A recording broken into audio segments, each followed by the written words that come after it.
Hey guys, welcome back to our YouTube channel again. तो hashtag भाई help me. तो आज हम यूनिट 3 के बारे में पढ़ेंगे इंजीनियरिंग मटेरियल्स में।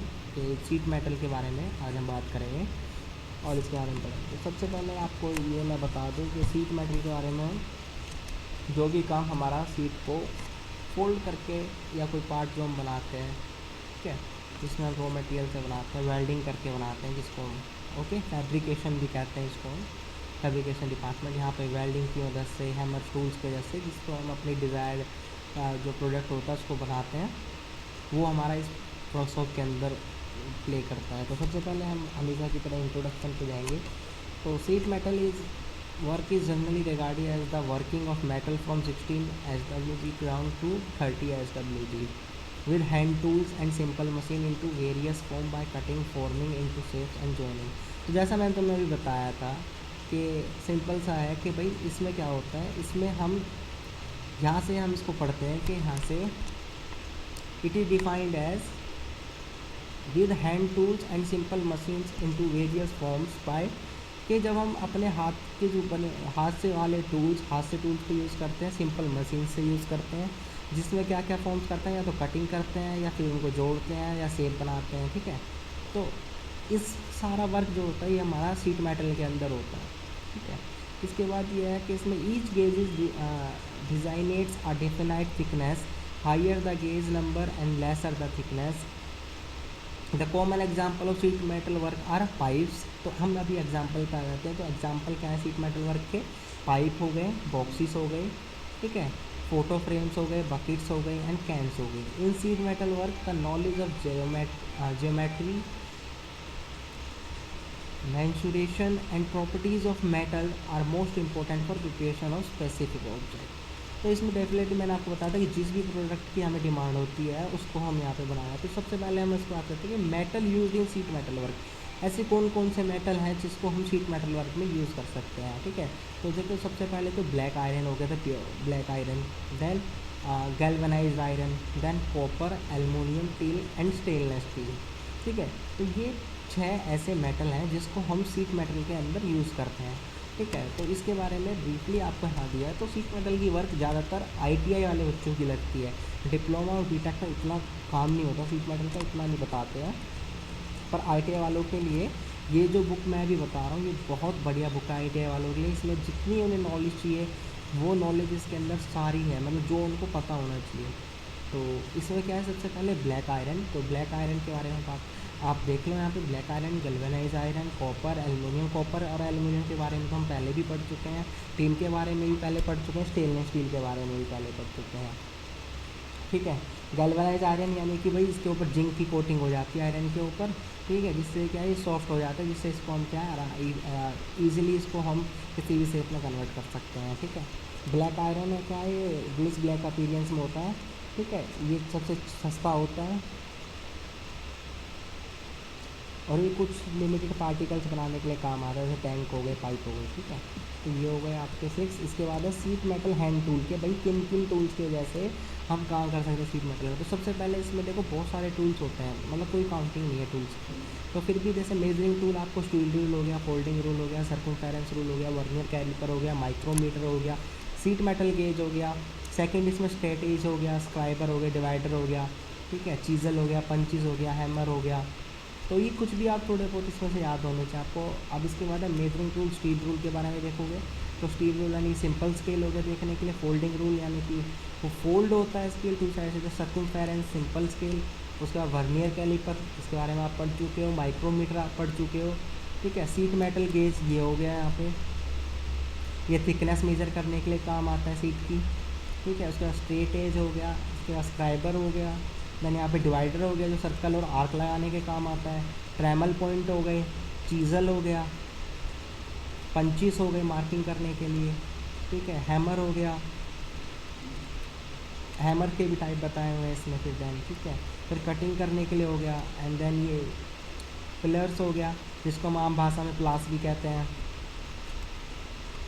ठीक है, ग्रुप्स हो गए। तो ये सारे आपके टूल्स हैं। इसके बाद हम शीट मेटल के उन ऑपरेशन पे बात करेंगे, ये कौन कौन से ऑपरेशन शीट मेटल के अंदर करते हैं। तो सबसे पहले क्या है, major type of sheet metal operation are given में लो। तो मेजर टाइप की कौन कौन, सबसे पहले शेयरिंग, नंबर 2 पे बैंडिंग, ठीक है, नंबर 3 पे ड्राइंग एंड नंबर 4 पे स्क्वीजिंग। तो सियरिंग, सबसे बात हम करते हैं सियरिंग को। Shearing is the process of cutting across a sheet और ट्रे। देखो तो सिंपल बता दें, तो कोई भी चीज़ अगर आपको तैयार करनी है, सबसे पहले क्या करोगे आप, रॉ मटेरियल इकट्ठा करोगे, ठीक है। जैसे हम अगर कोई चीज़ बनानी है तो रॉ मटेरियल होगी, सपोज हमें सीट चाहिए, अगर सीट मेटल के रिगार्डिंग में बात कर रहे हैं तो हमारे पास सीट है, देन सीट की हम कटिंग करेंगे।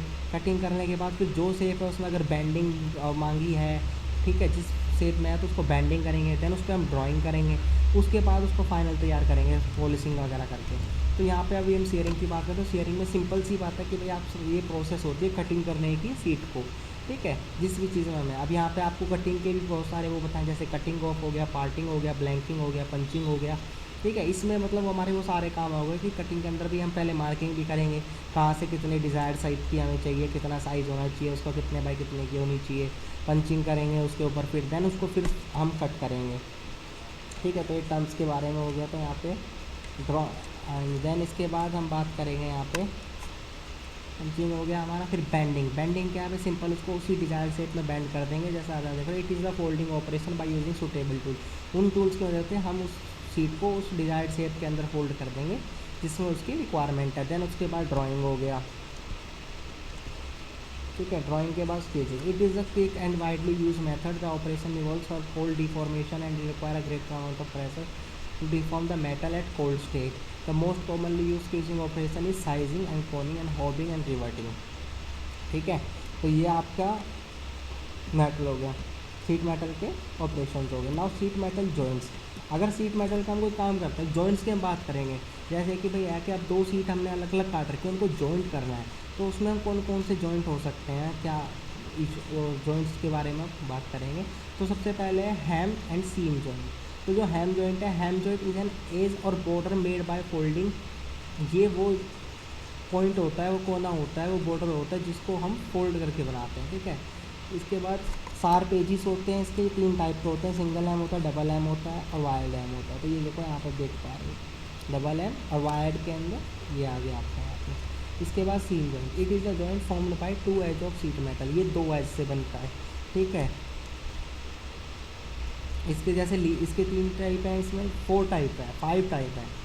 इसके जैसे लैप हो गया, ग्रूव हो गया, सिंगल सीम हो गया, डबल सीम हो गया, फ्लैंक सीम हो गया। तो ये इंपॉर्टेंट नहीं है, आप इसको प्लानिंग, बस ये है कि आप देख लो कि ताकि आपको थोड़ा सा नॉलेज में रहे। इसके बाद है फास्टिंग मेथड, कि भाई एज अ फास्टिंग मेथड जिससे हम अपने इस चीज़ को करें। तो the following fastening method are widely adopted in sheet metal. सबसे पहले क्या, riveting, soldering, brazing and welding. Riveting, it is a permanent fastening method by using rivet. Rivet consists of head, shank and tail are generally made of same metal as the part that are being joined. The required holes must be either punched or drilled before riveting. तो riveting क्या है, एक process है भाई, सबसे fast process है करने की, ठीक है। इसमें क्या होता है, हेड होता है, सैंक होता है, टेल होता है, ठीक है, जो जोड़े जाते हैं। इसके बाद क्या है कि इसके अगर हम इसमें प्रोसेस होल्स रिक्वायर करते हैं तो उसमें क्या है, ड्रिल करने से पहले हमें सबसे पहले रिवेटिंग करनी पड़ेगी। इसके बाद है सोल्डरिंग, जैसे आपने देखा होगा या सीट मेटल्स पे हम क्या है, सोल्डरिंग कर रहे हैं। ये सोल्डर है, यहाँ पे आप देख पा रहे हैं, सोल्डर आयरन है, ठीक है। इसके बाद है ब्रेजिंग। तो ब्रेजिंग क्या है, ब्रेजिंग भी आपकी it is similar to soldering, ये सोल्डरिंग की जैसी होती है, ठीक है, लेकिन उससे ज़्यादातर जॉइंट की जो इसमें जैसे उसमें जो जॉइंट होता है उसको जब वो कवर करते हैं हम सोल्डरिंग से, तो इसके जो जॉइंट की जो कवर करने की होती है, फर्स्ट की जो पावर होती है वो सोल्डरिंग से ज़्यादा होती है, ठीक है। स्पॉट वेल्डिंग यानी कि दोनों तरफ से हम उसको पीस को, अपने वर्क पीस को होल्ड कर लेते हैं, उसके बाद उसको हम वेल्ड करते हैं ऊपर और नीचे से, ये आपकी स्पॉट वेल्डिंग हो गई। इसमें क्या दोनों तरफ से वेल्ड हो जाते हैं। तो ये आपके आज की वीडियो में इतना ही, और ये आपका सीट मेटल ख़त्म हो गया है, ठीक है। और नेक्स्ट वीडियो में हम बात करेंगे कारपेंट्री के रिगार्डिंग, कि ये सारी जो जॉब्स होती हैं ये सब पॉलिटेक्निक, बीटेक और आईटीआई वाले बच्चों के लिए सबसे खास कर है, क्योंकि उनको एक्चुअली में ही जो उनका मेन काम होता है वो इन्हीं चीज़ों को होता है, जैसे इनकी डिपार्टमेंट्स में होता है। जैसे अगर किसी को बात करनी है, भाई आप सपोज़ नहीं हो, मैं फैब्रिकेशन डिपार्टमेंट में हूँ, तो फैब्रिकेशन डिपार्टमेंट के बारे में मुझे पता होना चाहिए, जैसे हमने ऊपर पढ़ाया था अभी, कि भाई जो चीज़ें हैं जैसे कि इसमें करना क्या है, जैसे सपोज कोई डिज़ायर शेप बनाने, उसको नापेंगे, कौन से मेजरिंग टूल लगेंगे, कौन से मेजरिंग टूल नहीं लगेंगे। देन इसके बाद मैं आपको बता देता हूँ क्या क्या इंपॉर्टेंट है। देखो किसी भी अगर आपका सीट मेटल का रिगार्डिंग अगर कोई प्रैक्टिकल है, ठीक है, या कोई एग्ज़ाम है तो सिंपल सा आप ऐसे कर सकते हो। देखो एक तो सबसे पहले मेजरिंग टूल क्या क्या होते हैं आपको पता होना चाहिए। देखो कोई भी चीज़ है उसको हम मेज़र कैसे हैं, फिर कटिंग कैसे करेंगे हम उसकी, कटिंग टूल्स के बारे में आपको पता होना चाहिए। ठीक है, देन थर्ड क्वेश्चन हमारा इसके अंदर आता है कि भाई हमने कटिंग भी कर ली, मेजरिंग भी कर ली, अब क्या उसको बैंडिंग कैसे करेंगे हम, जिसको हमारी डिजायर शेप है बैंडिंग कैसे करेंगे। चलो थर्ड पॉइंट हमने बैंडिंग भी कर ली। बैंडिंग करने के बाद ये है कि अगर हमने दो पीस जोड़ रखे हैं, दो पीस को ही बने, फिर उनको हम जोड़ेंगे कैसे। ठीक है, जोड़ करने के बाद फिर उसको हमें पॉलिशिंग भी करनी पड़ेगी, क्योंकि देखो क्वालिटी के इसमें हमें क्वालिटी भी देख के चलनी पड़ती है शीट मेटल में। तो ये 5-6 क्वेश्चन है इसके अंदर शीट मेटल के अंदर, जो प्रैक्टिकल में भी आपसे पूछे जाते हैं और एग्ज़ाम के रिगार्डिंग भी मैंने आपको बता दिया है। तो आशा करता हूँ कि आपको वीडियो पसंद आई होगी। मिलते हैं नेक्स्ट वीडियो में। अगर आपको वीडियो पसंद आई है तो वीडियो को लाइक शेयर करें और चैनल को सब्सक्राइब कर दें, एंड हमारे साथ जुड़े रहने के लिए बेल आइकन को प्रेस कर दें। धन्यवाद। जय हिंद, जय भारत।